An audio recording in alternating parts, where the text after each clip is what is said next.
आपको बताना है कि कौन सा कंपाउंड एरोमेटिक है, ठीक है।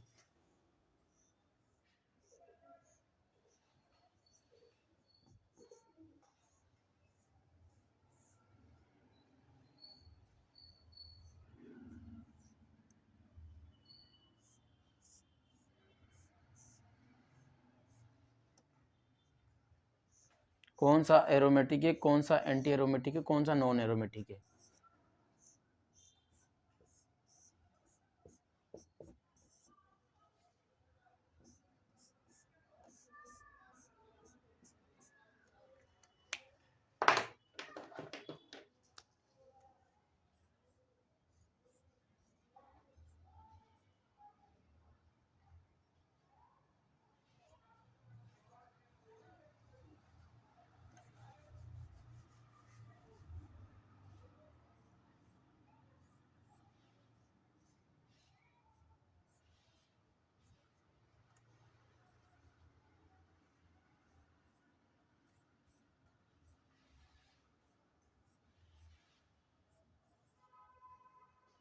इनमें बताओ आप कौन सा एरोमेटिक है, ठीक है। तो वही तरीका है सेम तरीका चेक करने का। साइक्लिक है, मोनोसाइक्लिक है, डिलोकलाइजेशन ऑफ पाई इलेक्ट्रॉन है, प्लेनर मॉलिक्यूल है, 4n+2 लगे तो एरोमेटिक है, और 4n पाई इलेक्ट्रॉन रूल लगे तो एंटी एरोमेटिक है। तो अगर आप इसको लगाएंगे यहाँ पर तो 1 2 3 4, ठीक है। अब देखो इसमें एक मैं छोटा सा तरीका बता रहा हूँ आपको, क्रेक्स मॉडल है वो बाद में आएगा, कि अगर C2 सिमेट्री जा रही है मॉलिक्यूल में, C2 सिमेट्री का मतलब है जैसे यहाँ से मॉलिक्यूल को हम रोटेट करें 180 डिग्री पे तो वो सेम ही मिलेगा। तो उसमें डायरेक्ट आप चेक कर सकते हैं डबल बॉन्ड के बेसिस पे, ठीक है। वो भी बताऊंगा मैं आपको आगे। पहले अपन अपना रूल लगा लेते हैं, हकल रूल, उसके बाद में क्रेक्स रूल से भी देख लेंगे इनको। हालांकि ये जो क्रेक्स रूल दिया गया है वो नॉन बेंजोइड कंपाउंड के लिए दिया गया था, ठीक है। तो मोनोसाइक्लिक है सारे, ये है आपका anti aromatic, anti aromatic cyclobutadiene anti aromatic होता है, ठीक है। इसी वजह से इसकी जो शेप है वो ऐसे होती है रेक्टेंगुलर, ठीक है। बिकॉज डिलोकलाइजेशन बहुत फास्ट नहीं होता है, रेजोनेंस एनर्जी बहुत कम होती है। ये जो बॉन्ड लेंथ है ये ज़्यादा होती है, ये बॉन्ड लेंथ छोटी होती है, ठीक है। 4 पाई इलेक्ट्रॉन सिस्टम है इसलिए एंटी एरोमेटिक। यहाँ पर देखो 2 पाई इलेक्ट्रॉन सिस्टम है, पूरा रेजोनेंस हो रहा है, इसमें डिलोकलाइजेशन पाई इलेक्ट्रॉन हो रहा है, ठीक है। इसे चेक करोगे तो आप पाई सिग्मा पॉजिटिव, तो ये क्या है आपका एरोमेटिक है। ये क्या है आपका, ये भी एरोमेटिक है। कैसे 1 2 3 4 5 6 सारे रूल लग रहे हैं इसमें एरोमेटिसिटी के। 6 पाई इलेक्ट्रॉन, ये वाला नॉन एरोमेटिक है, ये वाला कौन सा है नॉन एरोमेटिक, बिकॉज यहाँ sp3 हाइब्रिडाइजेशन है, नॉन प्लेनर है। क्या है नॉन प्लेनर, ठीक है। दूसरी बात साइक्लाइजेशन, साइक्लिक कंपाउंड है but complete delocalisation of pi electron हो नहीं रहा साइक्लिक मैनर में, ठीक है। कितना हो रहा है, केवल इतना ही हो रहा है, ये इधर से इधर जाएगा, बस यहीं यहीं डिलोकलाइजेशन होगा पाई इलेक्ट्रॉन का, पूरे रिंग में नहीं हो रहा, ठीक है। तो ये आपका एरोमेटिक नहीं है, ये क्या है नॉन एरोमेटिक है। ये वाला 6 पाई इलेक्ट्रॉन सिस्टम है, ये क्या होगा आपका, ये होगा एरोमेटिक, ये होगा आपका एंटी एरोमेटिक, ठीक है। इसको बोलते हैं साइक्लोपेंटा डाइइनाइल एनाइन, साइक्लोपेंटा डाइइनाइल केटाइन, ठीक है। Simple cyclopenta diene. ये बेंजीन है आपका एरोमेटिक, आप सब जानते हैं 6 पाई इलेक्ट्रॉन। ये है आपका ट्रोपोलियम केटाइन, ट्रोपोलियम आयन, ट्रोपोलियम केटाइन। आप जानते हैं इनकी स्टेबिलिटी बहुत अच्छी होती है कार्बोकेटाइन में, ट्रोपोलियम कार्बोकेटाइन की, ठीक है।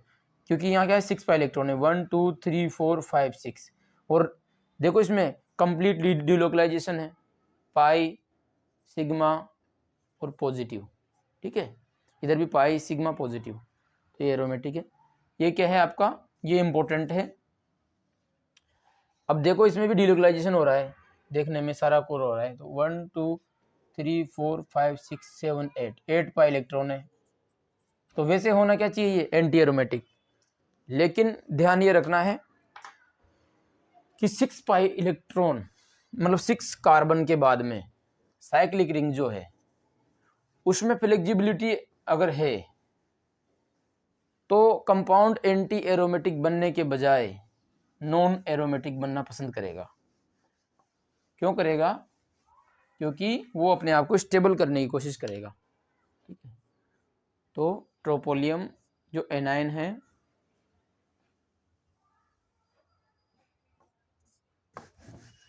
ट्रोपोलियम एनायन है, ये तो आपका वो बन जाएगा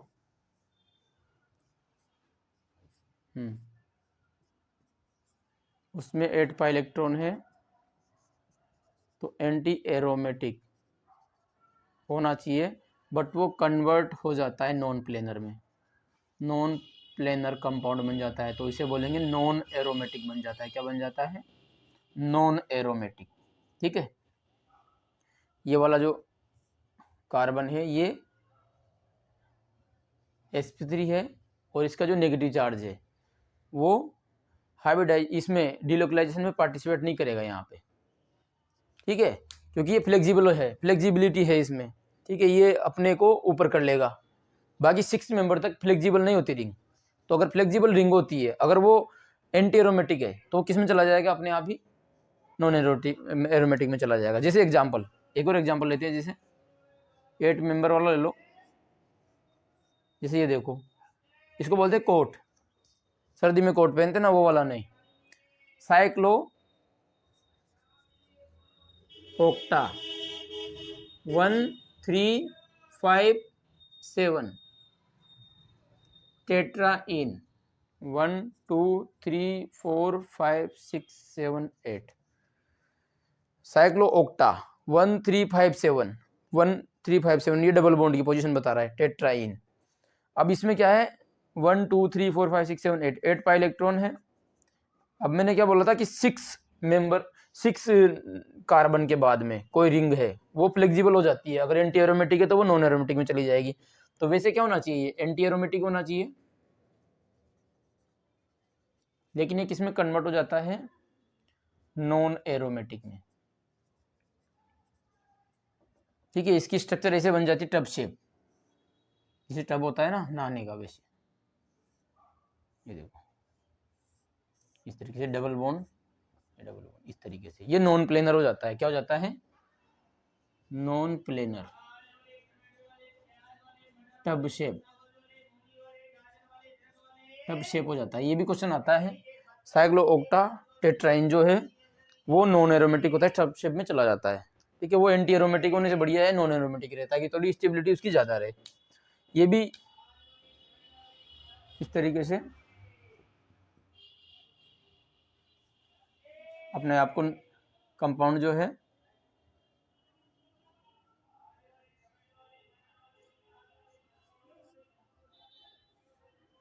ये देखो 1 2 3 4 5 6 7 ये नॉन प्लेनर हो जाता है, ये हिस्सा थोड़ा इधर आ जाता है, तो यहाँ पर नेगेटिव चार्ज जो है वो कंप्लीटली कॉन्जुगेट नहीं हो पाता है, ठीक, कॉन्जुगेशन में नहीं आ पाता है। तो ये भी नॉन प्लेनर हो जाएगा, ये भी नॉन प्लेनर हो जाएगा। ये दोनों क्या है? नॉन एरोमेटिक है। ठीक है, अब इसमें साइक्लो ऑक्टाटेट्राइन में हम केटाइन एनायन लगाएं।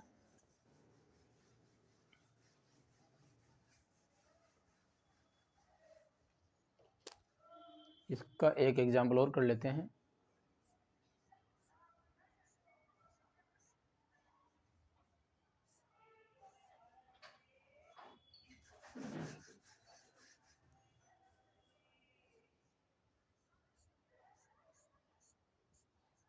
दो पॉजिटिव चार्ज लगा दिए मैंने।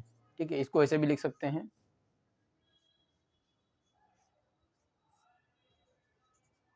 To positive. ठीक है,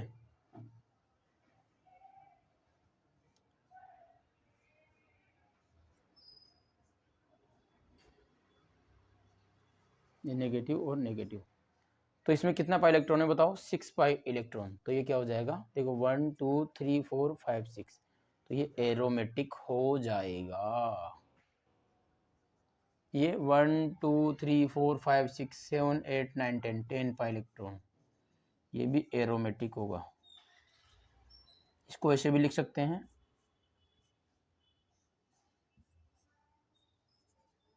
टू माइनस, ठीक है।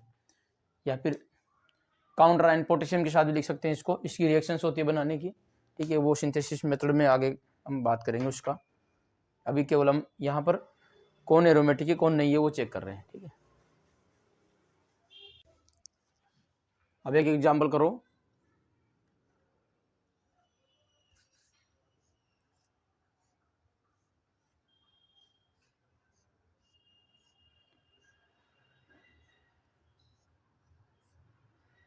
One two three four five pi bond है, मतलब 10 पाई इलेक्ट्रॉन है, और डिलोकलाइजेशन ऑफ पाई इलेक्ट्रॉन दिख ही रहा है आपको, ठीक है।